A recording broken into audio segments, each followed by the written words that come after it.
Hello and welcome to today's webinar by the AM Academy. My name is Sven, and today I want to talk about changing the filament mid-print. Now in our previous webinar we talked about the T-Rex skull that we printed on the Raise3D Pro3 Plus. Gotta get that name right. And the result is this massive, chunky looking thing that took over 158 hours to print, so almost an entire week. And it weighs a whopping 1.4 kilograms of plastic. Made from PLA, that meant that we had to change our spool once mid-print because there's only 1 kilogram on these Raise3D spools of plastic. And that's exactly what I want to touch on a little closer today because it is something that is relevant whenever you want to print very big parts that take a lot of material. With a print volume of 30 by 30 by 60 centimeters on the Pro3 Plus, it is quite likely that you have large parts that might sometimes take more than 1 kilogram of material, and then you need to do this swapping mid-print. And there's 3 basic options to do the swapping, but before you even get to swapping, the first option would have been to use a spool of plastic that is bigger. We already knew beforehand that we would need 1.4 kilograms, and if we had simply used a spool that had 2 kilograms of plastic on it, we never would have had to make the change. However, that wouldn't really have fit in this sideways storage on the printer. Instead, I would have had to place the spool on the ground next to it and then have it feed into the printer through a little pass-through that exists in the door.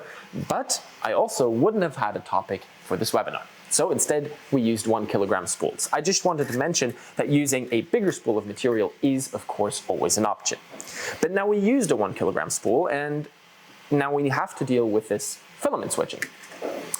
And the first of the 3 options I want to mention is simply waiting until the filament runout sensor says, hey, I'm out of filament.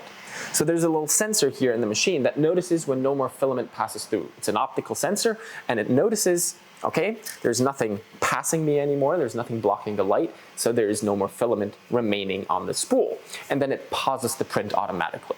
You can turn this off in the settings, but to prevent print failures, because otherwise it would simply print empty air, you can keep this enabled. And then that filament runout sensor would say, okay, I'll pause.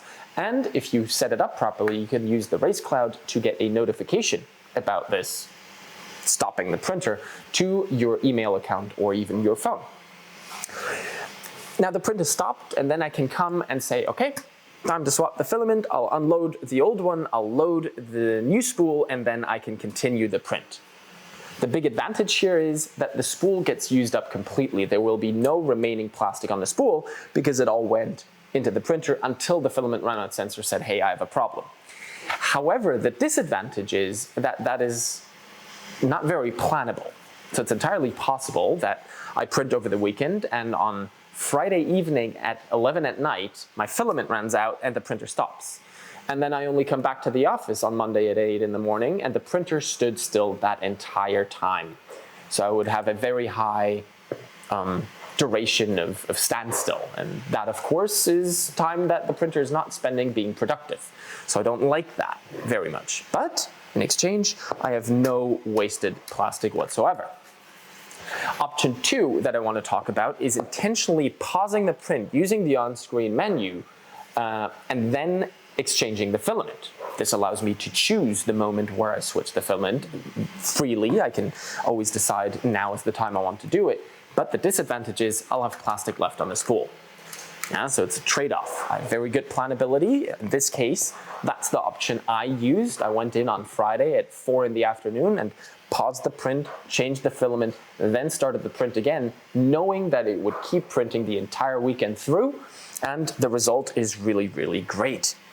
Then the third option that I generally do not recommend, but that does exist, is actually going in and cutting the thread of the old filament and manually feeding new filament right afterwards. This method means you do not have to pause the print ever, instead it keeps printing, but it also has a very high potential to mess it up a tiny bit, and suddenly you do trigger the runout sensor, the printer might stop, suddenly you did it on the outer wall and you will see that gap if you didn't feed quickly enough. So there's a lot of potential for this to go wrong, so generally I don't recommend it. I would always either wait for the filament runout sensor or manually pause my print.